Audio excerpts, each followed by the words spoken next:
Bien-aimés dans le Seigneur, je vous salue au nom de l'incomparable grand Seigneur Jésus-Christ. Merci à tous les frères et toutes les sœurs qui aiment l'évangile de la grâce. Que le Seigneur vous bénisse et vous fortifie. Merci mes frères pour les questions que vous nous posez afin de comprendre les Écritures. Bon, mes bien-aimés, depuis hier, j'ai donné la première partie concernant le passage de Luc chapitre 22, le verset 31 à 32. Aujourd'hui, on va finir avec la deuxième partie. Je vais relire là où j'étais alors en train de décortiquer. Je vais relire mes frères. Merci à tous les frères et toutes les sœurs qui m'ont contacté concernant le sujet. Je vais donner aujourd'hui la partie dont en fait, le Seigneur a dit quand tu seras converti. On va en parler, mes frères. Cela signifie quoi? Mais bien aimés, ayez vos Bibles à la maison, comme nous disons toujours, que quand nous venons ici, vous à la maison, ayez vos Bibles afin que vous ne puissiez pas seulement dire Amen, Amen à mes paroles. Non, ayez vos Bibles afin que nous puissions tous marcher ensemble. Je vais relire le passage. Luc chapitre 22, le verset 31 à 32. Le Seigneur dit à Simon, le Seigneur dit, Simon, Simon, Satan vous a réclamé pour vous cribler comme le froment. Mais j'ai prié pour toi afin que ta foi ne défaille point. Et toi, quand tu seras converti, affermis tes frères. Ça, c'est selon Louise Ségon. Je sais qu'il y a beaucoup de versions de votre côté. Vous pouvez toutefois alors lire dans vos versions parce qu'il y a déjà des frères qui m'ont déjà lu dans d'autres versions. Bon, il y a une diversité des versions. Mais bien aimés, ici alors je vais expliquer bibliquement que signifie Satan vous a réclamé. Est-ce que Satan peut-il réclamer quelqu'un qui a déjà le Saint-Esprit?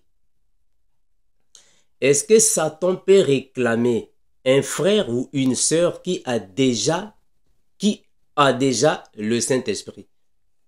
Très important, parce qu'on a déjà entendu plusieurs personnes dire que Satan ne peut pas réclamer celui qui a le Saint-Esprit. Mes frères, je vous l'ai toujours dit, la Bible nous conduit. Ça va mes frères? La Bible doit nous conduire. Donc, il ne faut pas que ce soit moi, Armando, à parler, mais la Bible. Est-ce que Satan peut-il réclamer celui qui a déjà le Saint-Esprit? La Bible va répondre à la question. Et deuxièmement, pourquoi le Seigneur a dit Pierre quand tu seras converti? On a déjà dit que Pierre n'était pas païen. Hier, on l'avait démontré avec les versets bibliques. Mais bien aimé, il faut d'abord comprendre la signification du mot conversion. La conversion signifie tout simplement le changement des croyances. C'est la conversion. Quand quelqu'un change de croyances, c'est la conversion. C'est la même chose avec le frère Paul. Paul était dans le judaïsme. Il est né dans le judaïsme et il était même pharisien. Mais il s'est converti. En d'autres termes, il a abandonné le judaïsme pour accepter la foi chrétienne. Ça, c'est la conversion. C'est-à-dire que le changement de croyance, c'est la conversion. Regardez, je vais lire un passage là où la Bible confirme que Paul était un pharisien. Je suis dans Philippiens 3. Philippiens chapitre 3. Je vais prendre le verset 5. Philippiens 3, 5. La Bible déclare ainsi. Moi, ça c'est Paul qui dit.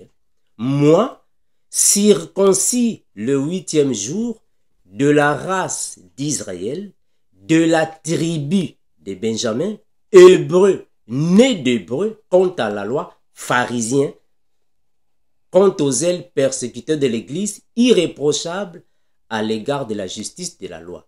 Donc, Paul était un pharisien, mais il s'est converti.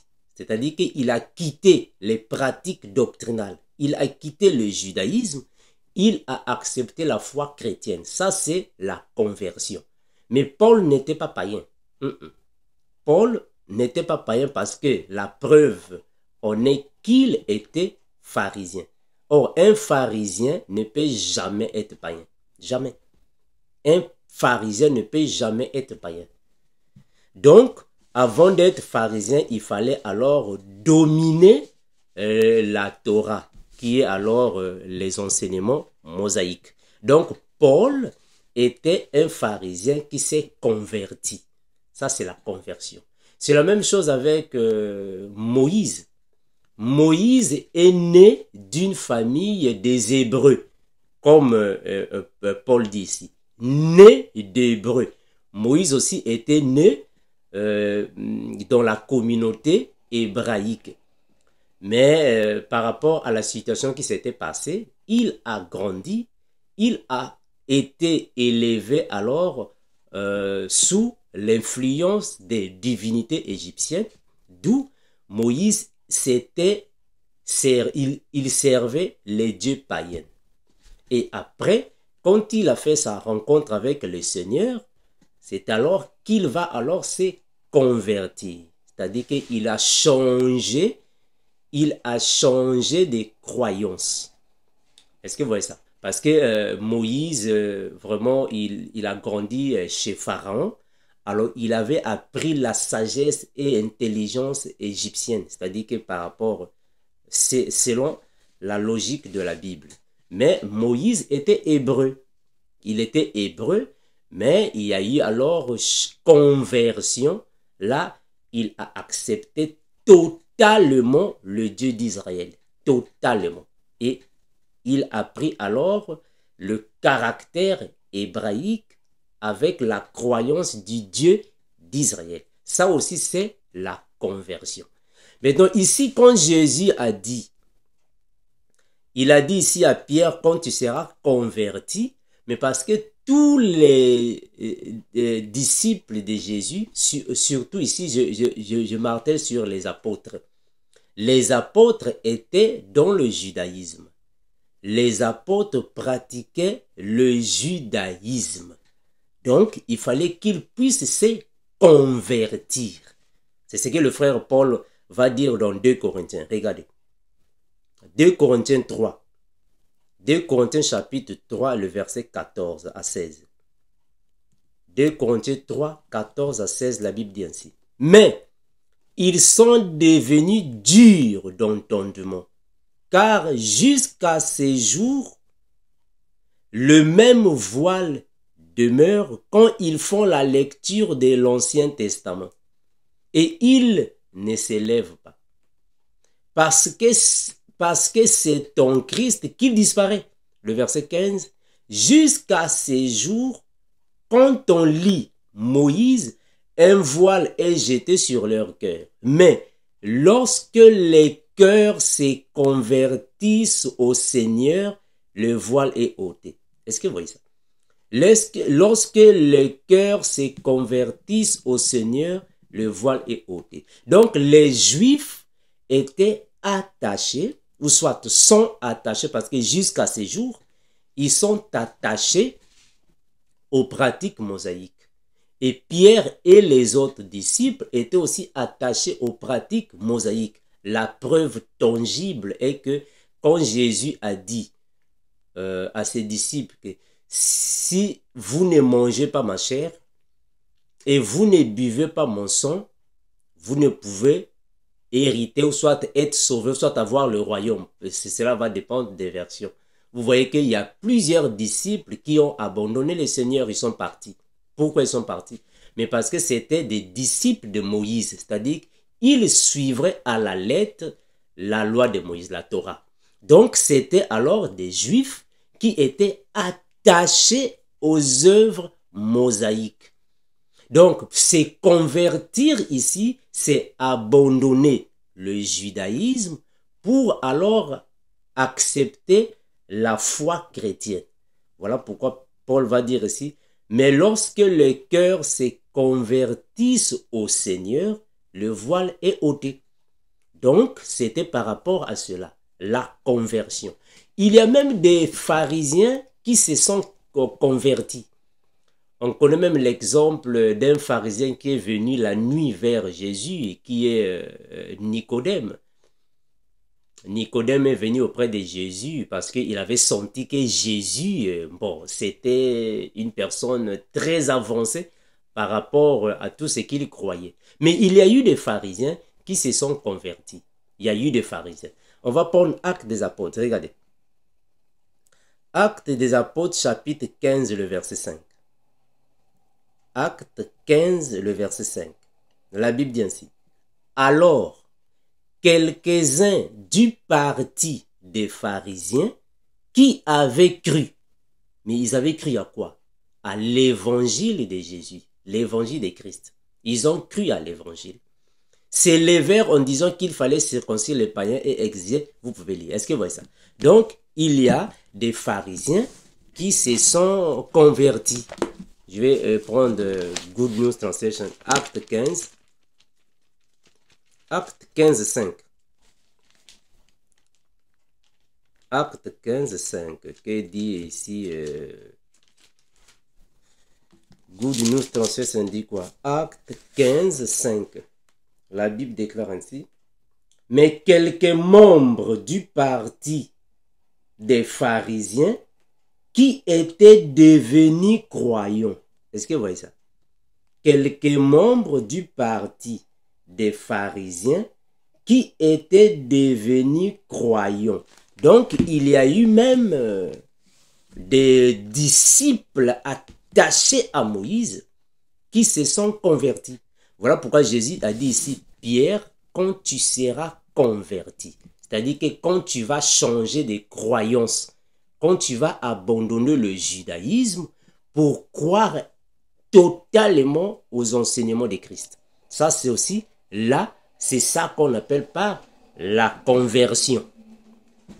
J'espère que hier, j'avais expliqué ça, mes frères. Vous pouvez suivre la première partie. Est-ce que vous voyez ça? Donc, j'avais dit hier que, si juste pour peut-être vous rappeler ce que je disais hier, que dans Luc chapitre 22, je vais relire notre passage de base.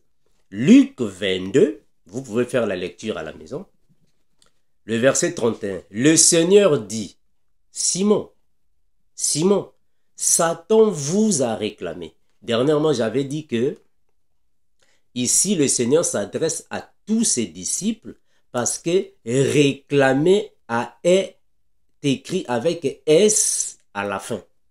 Puisque réclamer a S à la fin, ce qui veut dire qu'il s'adresse à tous ses disciples ici, avec S à la fin. Satan vous a réclamé. Maintenant, mes bien-aimés, la question est celle de savoir, est-ce que Satan peut réclamer celui qui a le Saint-Esprit? Parce que beaucoup de gens disent ici, non, mais ici Satan les avait réclamés parce qu'ils n'avaient pas le Saint-Esprit. Beaucoup de gens disent que non, ici, si Satan les avait réclamés parce que non, ils étaient encore des païens. Satan les avait réclamés parce qu'ils avaient, en fait, ils n'avaient pas le Saint-Esprit. Un enfant de Dieu, Satan ne peut pas le réclamer. Non, mes frères, non. Mais bien aimé, Satan peut réclamer celui qui a le Saint-Esprit. Satan peut réclamer celui qui a le Saint-Esprit. Parce qu'il faut comprendre, mes frères, qu'il y a une différence. Il y a une différence entre la condamnation et la réclamation. C'est différent. Deux choses différentes. Vraiment ici, s'il y a des frères et des sœurs qui sont un peu spirituellement avancés, vous pouvez comprendre ce que je dis facilement. Vraiment, ceux qui sont spirituellement avancés, vous pouvez facilement comprendre. Bon, je ne veux pas vous donner aussi, en fait, je ne veux pas vous dire ici mes expériences parce que, mais bien aimé, il y a des choses que nous faisons, on ne met pas ça sur YouTube. Hein. Mais bien aimé, il y a des choses que le frère Armando fait, ne sont pas sur YouTube. Il y a des choses que nous faisons en secret, très important. Très important. Il y a des choses que nous faisons en secret. Bon, je ne peux pas vous dire peut-être toutes mes expériences, mais ceux qui sont spirituellement avancés comprennent que Satan peut réclamer même ceux qui ont le Saint-Esprit. On va lire quelques versets bibliques, vous allez comprendre. Mes frères, comprenons d'abord, que signifie une réclamation? C'est très important. Une réclamation signifie quoi? Ça, c'est la première chose à savoir. Mes frères, la réclamation, c'est quoi? Quand quelqu'un tombe dans le péché, qu'est-ce qui se passe? Dans le monde spirituel, Satan va auprès de Dieu et t'accuse. Le fait de t'accuser, c'est ça qu'on appelle réclamation. Pourquoi? Mais parce que Satan va demander ce qui lui appartient. Satan, quand il va t'accuser auprès de Dieu, il va mettre... Parce qu'il faut comprendre qu'une personne, quand nous vivons ici sur la terre, nous avons auprès de nous des anges. Les anges de Dieu, un ange de Satan, qui accuse. Quand tu tombes dans le péché, ils vont t'accuser. Le fait de t'accuser, maintenant les accusations vont dépendre de chacun de nous. Si tu détiens les choses qui sont propres à leur royaume, ils vont réclamer ça.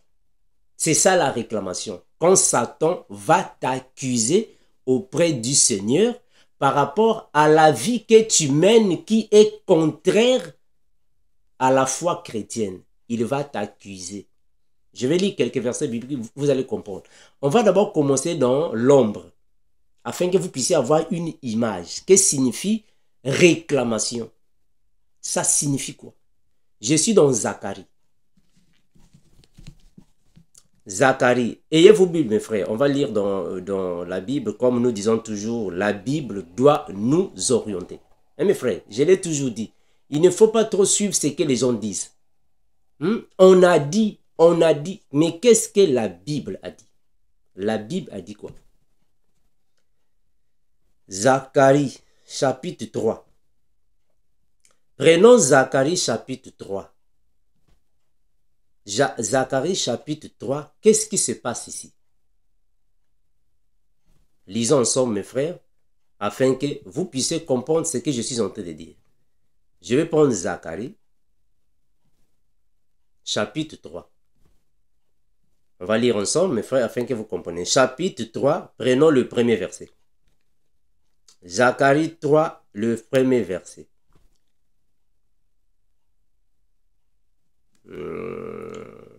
La Bible va nous dire ainsi. Voilà.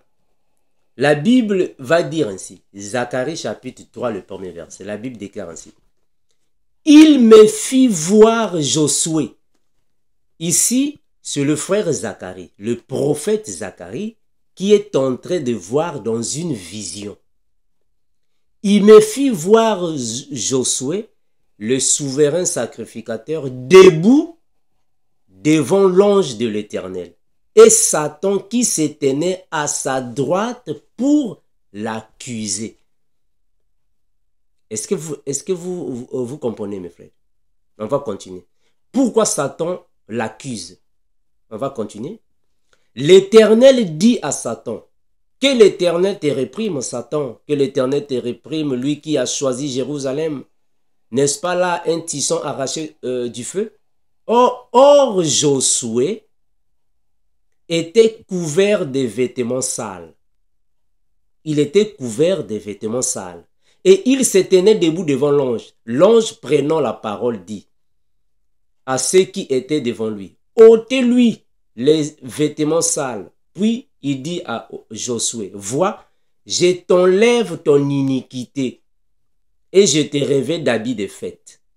J'ai dit qu'on mette sur sa tête un turban pur, et ils mirent un turban sur sa tête et ils mirent des vêtements.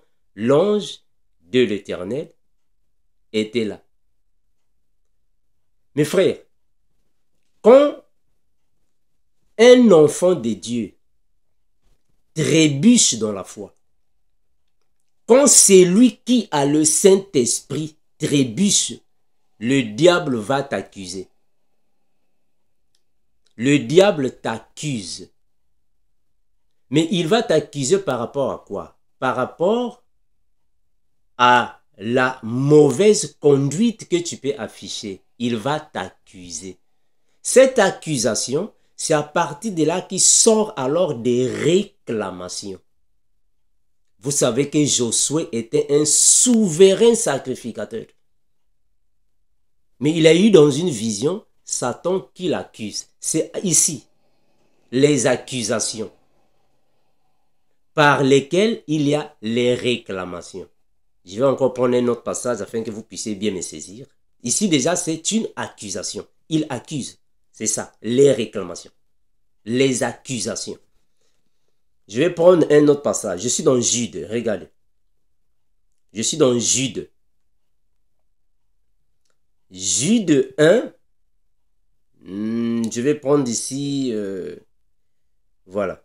Voilà, je prends 8. Jude 1, 8. La Bible dit ainsi. Jude 1, 8. Malgré cela, ces hommes aussi, entraînés par leur rêverie, souillent pareillement leur chair, méprisent l'autorité et injurient les gloires. Le verset 9, voilà, le verset 9. Or, l'archange Michel, lorsqu'il contestait avec le diable et lui disputait le corps de Moïse, n'osa pas porter contre lui un jugement injurieux, mais il dit que le Seigneur te réprime. Question. Pourquoi l'archange Michel était en train de contester avec Satan le corps de Moïse? C'est ça qu'on appelle les réclamations. C'est-à-dire que un enfant de Dieu qui trébuche, il y a dans le monde spirituel des accusations. Ces accusations, c'est par rapport à ta mauvaise conduite face à la foi que tu acceptes par rapport au Seigneur. Le diable va t'accuser. Maintenant, si tu détiens les choses de Satan avec toi, attention, quand je parle de Satan ici, je fais allusion à tout le monde des ténèbres. Si tu possèdes les choses du monde des ténèbres, il y aura des accusations, des réclamations. Je vais vous donner juste une petite partie d'une expérience que moi-même j'ai vécue. Comme je disais qu'il y a beaucoup de choses que nous faisons parfois en cachette, c'est-à-dire on s'écrit, mais on ne montre pas ça ici, on ne dit pas ça ici. Il y a des choses que nous faisons dans le ministère que le Seigneur nous a donné. Il y a beaucoup de choses que nous faisons, mais dans les réseaux sociaux, vous ne voyez pas ça. Mais bien, je vais vous donner un petit témoignage des réclamations. Moi, quand j'étais en Afrique, j'espère que j'avais déjà parlé de ça une fois.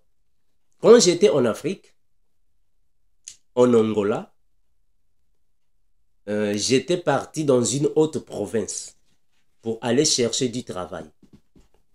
Arrivé dans cette province-là, je n'avais pas de famille. Et j'étais reçu par le père d'un collègue de la fac. C'est-à-dire qu'on était à l'université avec lui. Mais c'est son père qui m'avait reçu dans la province en question, dans la ville en question, en Angola. Je suis resté chez lui pendant presque 2 années. Et après, ma femme est venue. On est resté dans la maison de son papa, du papa de mon collègue pendant près de 2 ans. Et après, nous sommes sortis. Je suis parti payer alors le loyer quelque part.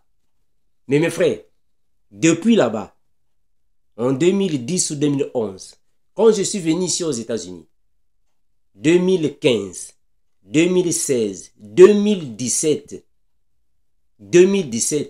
cette famille-là, que je ne veux pas ici citer le nom, ils étaient venus 2 personnes la nuit pour venir me faire des réclamations.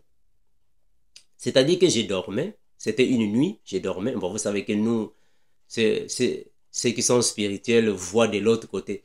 J'étais en train de dormir Et le Seigneur me fit voir, comme le frère Zacharie, la même chose comme le frère Zacharie. Le Seigneur me fit voir, moi également.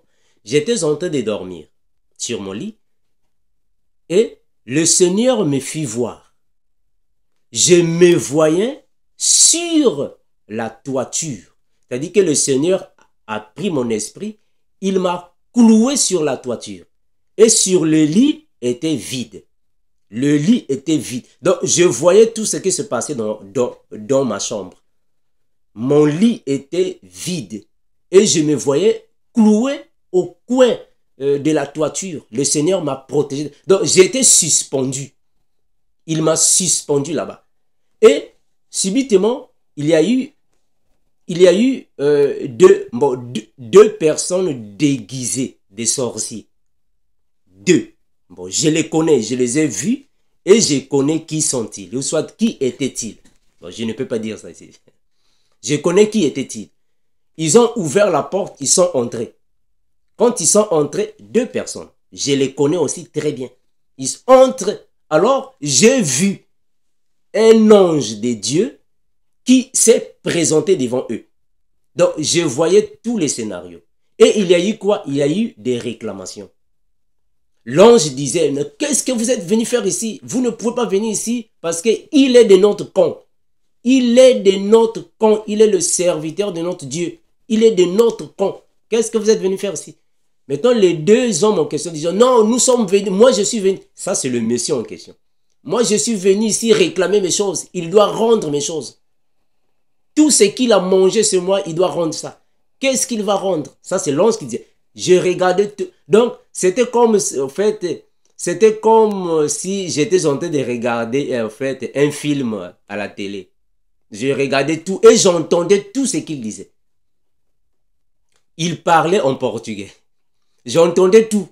Il parlait en portugais. Non, ça c'est le monsieur qui dit, moi je lui ai hébergé chez moi.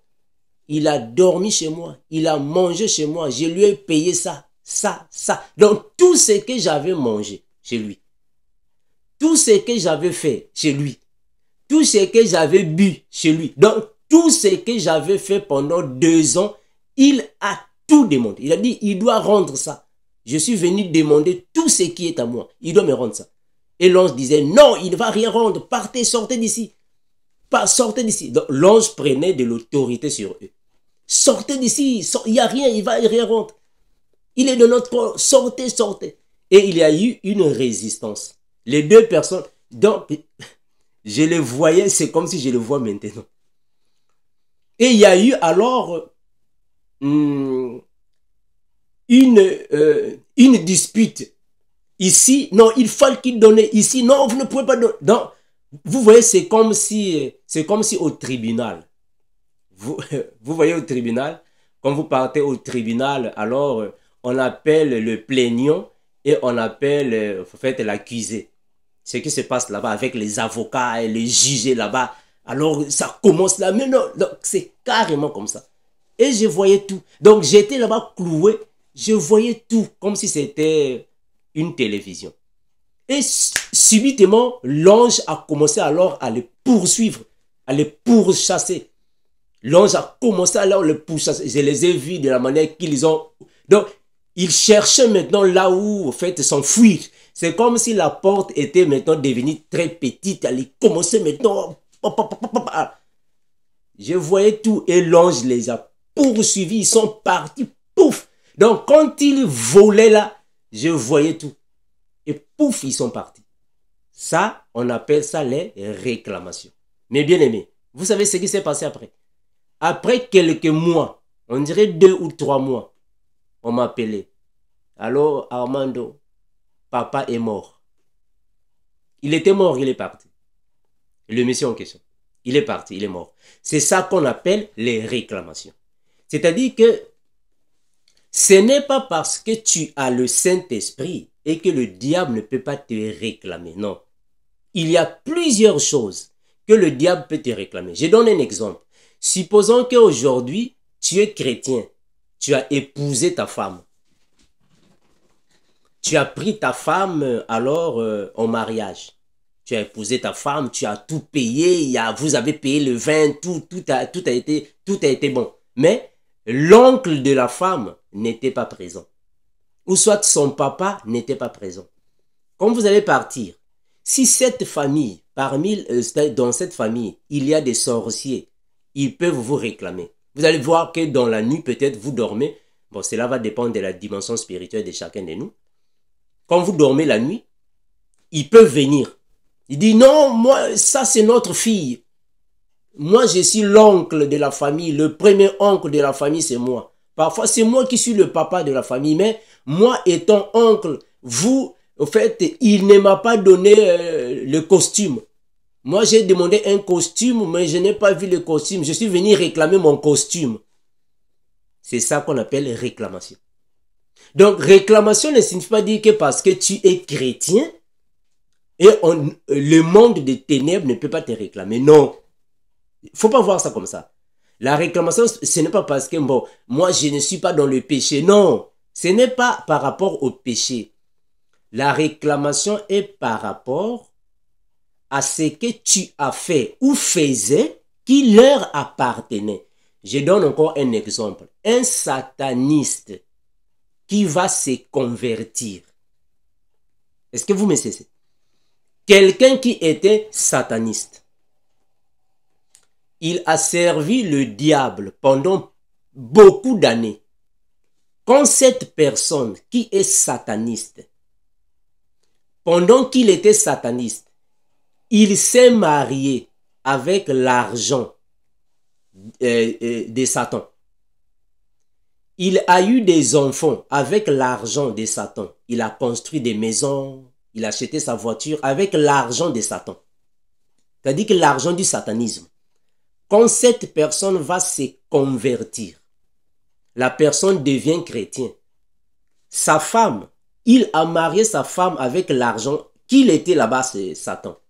Cette personne-là, même si la personne a reçu le Seigneur Jésus-Christ, la personne marche dans le Seigneur, dans le monde des ténèbres, il y aura des réclamations. Les réclamations, Satan va réclamer. Non, mais il s'était marié avec mon argent. C'est ça les réclamations. Il s'était marié avec mon argent. Sa femme qui est à la maison, c'est nous qui avons fait. Ça, on appelle ça les réclamations. Et mes frères. Donc, il y a plusieurs sortes de réclamations. Plusieurs sortes. Donc, il ne faut jamais dire que parce que tu es chrétien, il n'y a plus de réclamations. Non, non, non, mes frères. Non.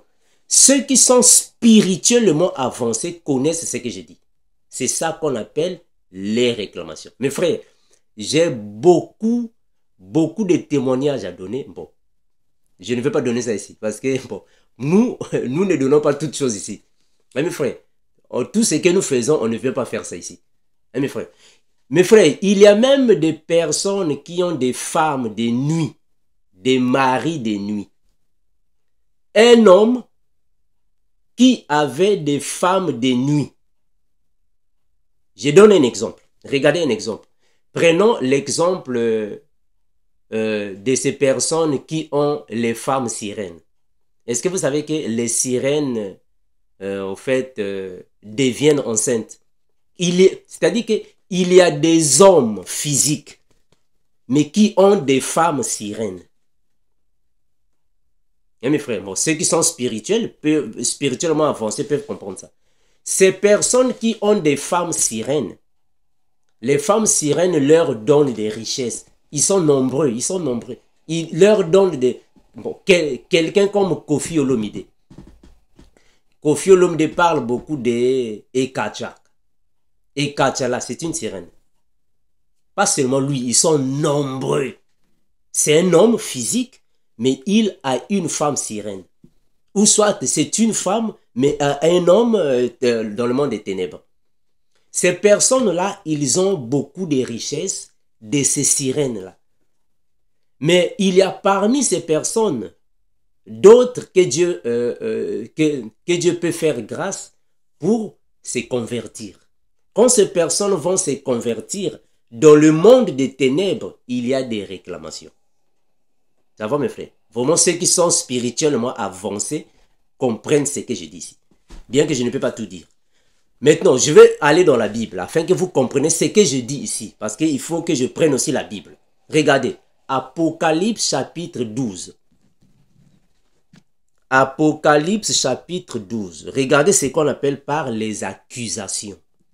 Apocalypse chapitre 12, le verset 10. Apocalypse 12, 10. La Bible déclare ainsi. Apocalypse 12, 10, la Bible dit ainsi. Et j'entendis dans le ciel une voix forte qui disait, maintenant, le salut est arrivé et la puissance et le règne de notre Dieu et l'autorité de son Christ, car il a précipité l'accusateur. Écoutez bien. Il a précipité l'accusateur de nos frères. L'accusateur de nos frères, c'est lui qui les accusait devant notre Dieu jour et nuit. C'est ça les réclamations. Est-ce que vous voyez ça? C'est-à-dire que quand le diable va accuser un enfant de Dieu auprès de Dieu, et il va alors l'accuser par rapport à ce qu'il fait qui est mauvais. Donc, le diable réclame. Les anges déchus, les démons, les sorciers, on aime le monde des ténèbres réclame nuit et jour. Est-ce que vous comprenez ça? Ils réclament nuit et jour. Ça, ce sont les réclamations. Ils réclament nos frères nuit et jour. Donc, ce n'est pas parce que tu as le Saint-Esprit et que dans le monde des ténèbres, on ne peut pas te réclamer. Non. Dans le monde des ténèbres, on ne peut pas te condamner. Très important. Dans le monde des ténèbres, on ne peut pas te condamner parce que tu es déjà dans le Seigneur. On ne te condamne plus.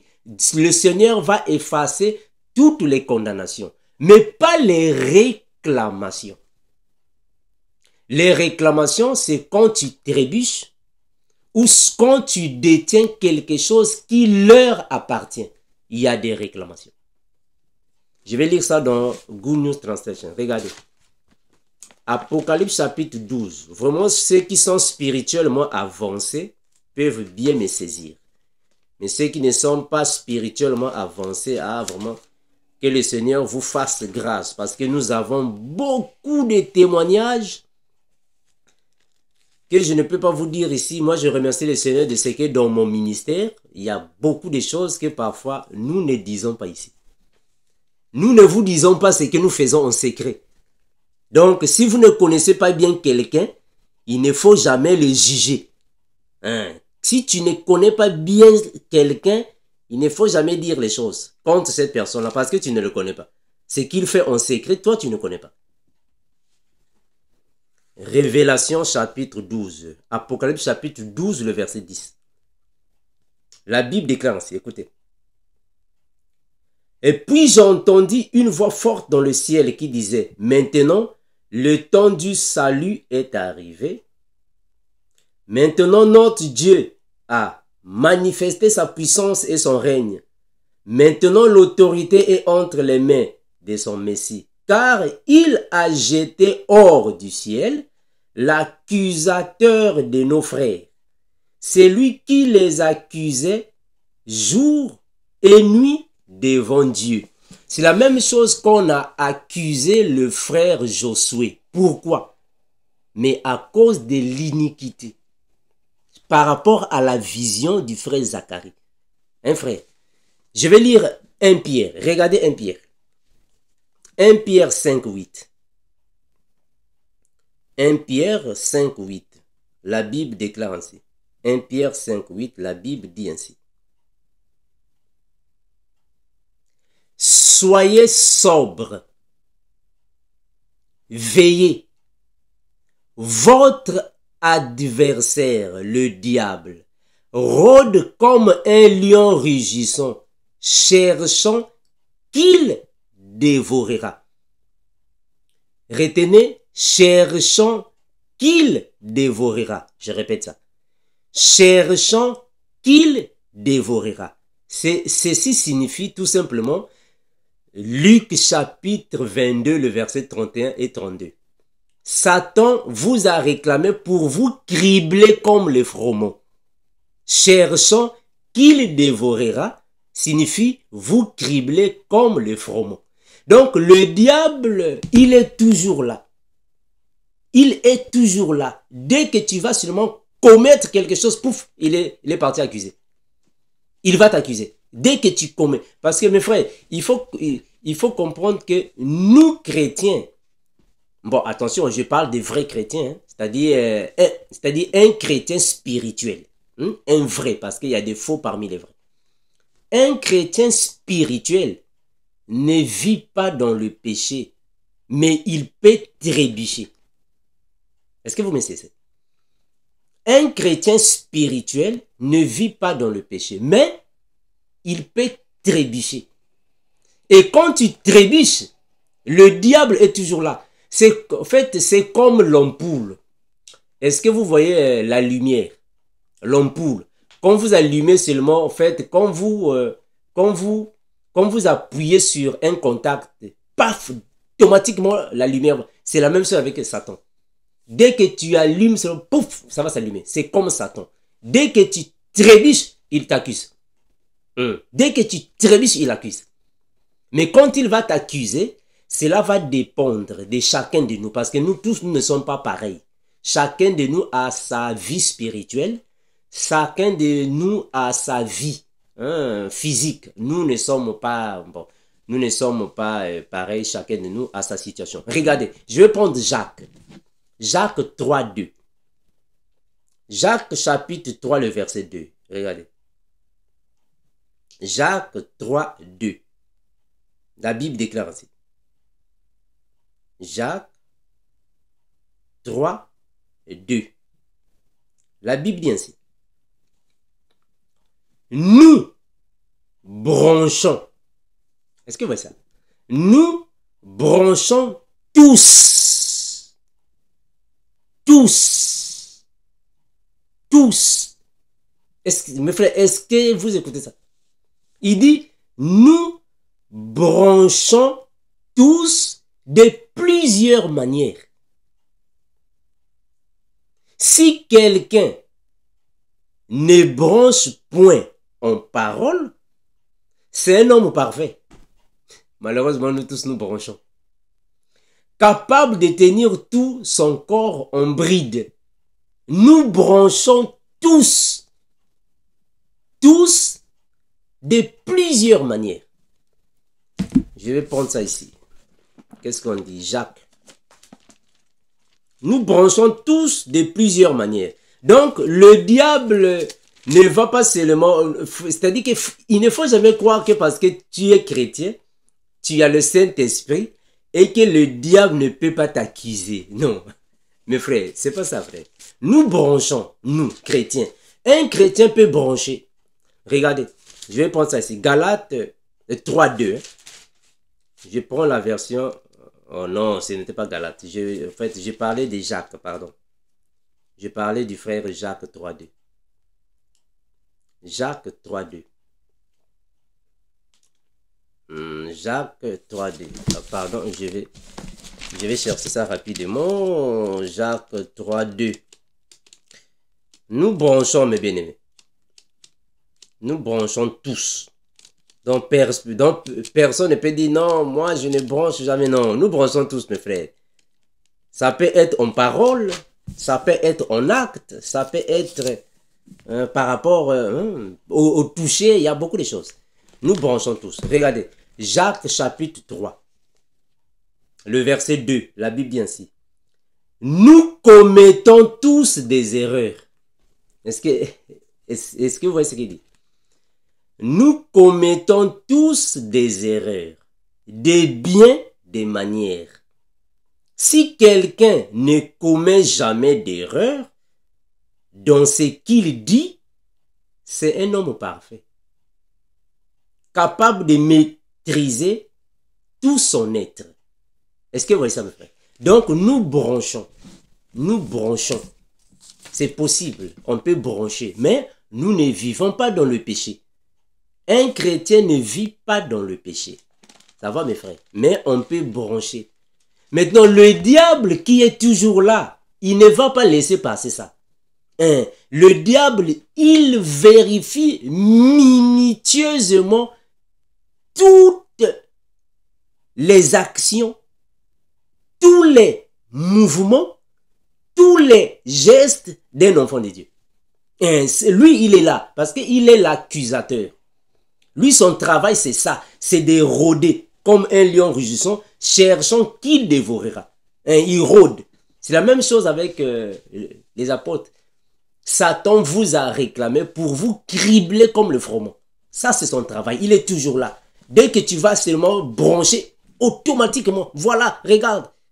Mes frères, vous savez, le monde spirituel est pareil comme dans l'autre là, dans le tribunal. Vous voyez au tribunal, quand vous êtes au tribunal, bon, pour ceux qui ont déjà eu cette expérience d'être jugé au tribunal, bon, moi j'ai déjà été jugé au tribunal. Quand vous êtes au tribunal, c'est ce qui se passe. Donc, il y a le plaignant qui est là, l'accusé qui est là, et le plaignant a son avocat. L'accusé aussi a son avocat. Et il y a le juge qui est là et les membres du jury qui sont là alors pour examiner l'affaire. Voilà pourquoi la Bible dit, en fait, dira, nous avons un avocat auprès du Père. L'avocat, c'est notre Seigneur Jésus. Mais pourquoi? Mais parce qu'il y a un tribunal spirituel. Quand tu trébuches, Satan va t'accuser. Et au tribunal, nous avons l'avocat qui est là. C'est le Seigneur Jésus. Il est notre avocat. Donc, c'est la même chose qui se passe comme dans au tribunal. C'est la même chose. Donc, Satan, il est toujours là. Dès que tu vas seulement brancher en parole, c'est fini. Il va prendre ses paroles. Regarde, il est parti là-bas, accusé. Donc, il ne faut jamais dire que parce que tu as le Saint-Esprit, Satan ne peut pas t'accuser, te réclamer. Non, frère, non. Il ne faut pas dire ça, frère. Non. Hein, mes frères, à moins que vous soyez seulement peut-être spirituellement, bon, je ne sais pas, mais le diable accuse et le diable réclame. Même si ce n'est pas le diable lui-même, mais ses adeptes, les sorciers, les démons, ils accusent, ils réclament. Hein, mes frères, très important, vraiment que le Seigneur vous aide à, en fait, peut-être dans cette expérience que vous n'avez pas, peut-être, moi je ne sais pas. Mais chacun de nous a ses expériences. Hein? Chacun de nous a ses expériences par rapport à ce que nous vivons. Ici, je peux prendre aussi 1 Jean 2:1. Cela aussi peut aussi nous aider. 1 Jean 2:1. Regardez. 1 Jean 2:1. 1 Jean 2:1. La Bible dit ainsi. Mes petits enfants, je vous écris ces choses afin que vous ne péchiez point. Et si quelqu'un a péché, mes frères, est-ce que vous comprenez? Mes petits enfants, 1 Jean 2:1. Mes petits enfants, je vous écris ces choses afin que vous ne péchiez point. Et si quelqu'un a péché, nous avons un avocat auprès du Père, Jésus-Christ le juste. C'est ce que je disais. Et mes frères, ici, il s'adresse à qui? Il s'adresse aux chrétiens, les vrais chrétiens, les enfants de Dieu. Donc, ce n'est pas parce que tu es enfant de Dieu, tu as le Saint-Esprit et que tu ne peux pas brancher. Non, tu peux brancher. Tu peux trébucher. Et quand tu trébuches, dans le monde spirituel, il y a un tribunal. Et dans ce tribunal, c'est Satan qui est l'accusateur. Jésus, il est notre avocat. Mes frères, ce que je dis ici, ce ne sont pas des choses que je connais par rapport à la Bible, non. Mais ce sont des choses que spirituellement j'ai vécues. Hein, frère, ce sont des choses que moi-même j'ai vues avec les yeux spirituels. Comment est-ce que ça se passe? Les anges de Dieu et les démons sont là en train de discuter sur un enfant de Dieu. Hein, mes frères, voilà pourquoi en fait, je disais qu'il y a des expériences que parfois nous ne disons pas, mais ce sont des choses réelles. Vraiment réelles. Hein, mes frères, réelles. Qui existent. Donc, un enfant de Dieu peut être accusé quand tu trébuches. Parce que nous ne vivons pas dans le péché, mais on peut trébucher. Et quand tu trébuches, automatique, le diable est là pour ça. Il va t'accuser. Donc, mes bien-aimés, ça c'est l'accusation. Quand tu commets, le diable va t'accuser. Mais dans les accusations de Satan, il y a les réclamations. C'est-à-dire que, bon, pas seulement Satan, aussi les sorciers, les démons, il y en a plusieurs là-bas. Il y en a, c'est plein, mes frères. Vraiment, il y en a plein. Il y en a plusieurs. Donc, il y a des réclamations. Ces réclamations, c'est par rapport à ce que tu pouvais peut-être faire dans le monde. Parce que beaucoup parmi nous étaient dans le monde. Et dans le monde, ils ont servi le diable. Dans le monde, ils ont eu des choses de Satan. Et quand ils viennent alors, il y a des accusations. Mes frères, je vais vous donner un autre témoignage pour en finir. En 2016, ici aux États-Unis, moi, votre frère, je fréquentais les témoins de Jéhovah. Et les témoins de Jéhovah aussi me fréquentaient. On se fréquentait avec les témoins de Jéhovah seulement à cause de la parole, les partages bibliques, les débats bibliques avec les témoins de Jéhovah. Une fois, nous nous sommes pris rendez-vous avec les témoins de Jéhovah. On s'est dit, bon, Armando, nous viendrons ici le dimanche, on a un partage biblique à faire sur... j'ai oublié le thème, oh, Seigneur.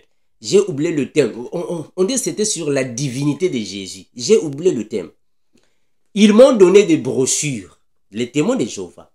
Ils m'ont laissé les brochures. C'était en 2 ou 3 brochures, à moins que je me trompe. C'était déjà en 2016. Ils m'ont dit, Armand, tu restes avec les brochures. Tu vas lire sur la divinité de Jésus et on va comparer avec la Bible. Et on va faire un débat le dimanche. J'ai dit, ok, ça va, il n'y a pas de souci. Ils sont partis. Ils m'ont laissé avec les brochures des témoins de Jéhovah. Ça, c'est en 2016. Je prends les brochures. Pendant la journée, je lisais les brochures. Et la nuit, je suis parti dormir. J'ai laissé les brochures dans l'armoire. Je dormais. Mais bien aimé, dans cette même nuit, il y a eu des réclamations. Dans la nuit même, réclamation. Le Seigneur m'a dit dans une vision, prends ce que tu as, les livres des témoins de Jéhovah. Prends ça, jette ça, je ne suis pas là. Prends ça, jette ça, ce sont des choses sataniques, je ne suis pas là. Va jeter ça. Dans la nuit. Donc, il y a déjà eu des réclamations là-bas. À cause des brochures des témoins de Jéhovah. La même nuit, je me suis réveillé. J'espère que je vous avais déjà parlé de ça. La même nuit, je me suis réveillé, mes frères. J'ai pris ces brochures. Je suis descendu jusqu'au rez-de-chaussée. Je suis parti jeter ça à la poubelle. La nuit, j'ai jeté ça dans la poubelle. Je suis remonté. Et je suis parti dormir. J'ai prié. J'ai dit, Seigneur, je ne savais pas. J'ai dormi sans problème. Donc, mes frères, les réclamations ne signifient pas dire qu'il faut seulement être dans le monde, dans le péché. Il faut seulement être, moi je ne sais pas où, dans le péché et Satan va te réclamer. Non. Tu peux être un enfant de Dieu. Tu marches dans la sanctification. Tu es rempli de l'Esprit Saint. Mais quelque chose seulement qui appartient à leur monde, le monde des ténèbres, on peut te réclamer à cause de ça. Bon, mes frères, il y a des choses que je suis en train d'éviter de dire ici. Hein. Et mes frères, parce que bon, on connaît, bon, on a beaucoup de témoignages. Beaucoup, bon, je ne peux pas vous dire ça ici, mais je vais seulement vous dire un peu des mots que celui qui a le Saint-Esprit peut être réclamé dans le monde des ténèbres. Cela va dépendre de la situation de chacun de nous. Cela va dépendre de la vie spirituelle, soit de la vie que chacun de nous a menée dans le monde. Cela va dépendre. Mais ce qui est vrai est que Satan, qui est l'accusateur, il accuse tout le monde. Il accuse tout le monde. Donc, il n'y a personne qui peut se dire, non, moi, j'ai déjà le Saint-Esprit, Satan ne m'accuse. Non, non, il accuse tout le monde. Je vous ai lu ce passage-là, non? Hein? Je vous ai lu Apocalypse, non? Apocalypse chapitre 12, non? Satan accuse tout le monde. Il accuse tout le monde, frère. Apocalypse chapitre 12, le verset 10. Je vais relire ça. Apocalypse, voilà, 12, le verset 10. Écoutez.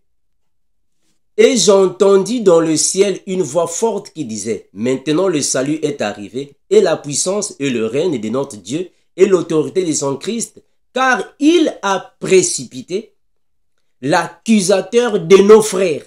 L'accusateur de nos frères. C'est lui qui les accusait devant notre Dieu jour et nuit. Ça, c'est son travail. Hein, mes frères? Donc, il accuse nos frères jour et nuit. Ça, c'est son travail. Hein, mes frères? Ça, c'est l'un des travaux de Satan, accusé. Bon, mes bien-aimés, vraiment, nous sommes ici, à bras ouverts. S'il y a des questions, posez-les nous, afin que la Bible nous aide à les répondre.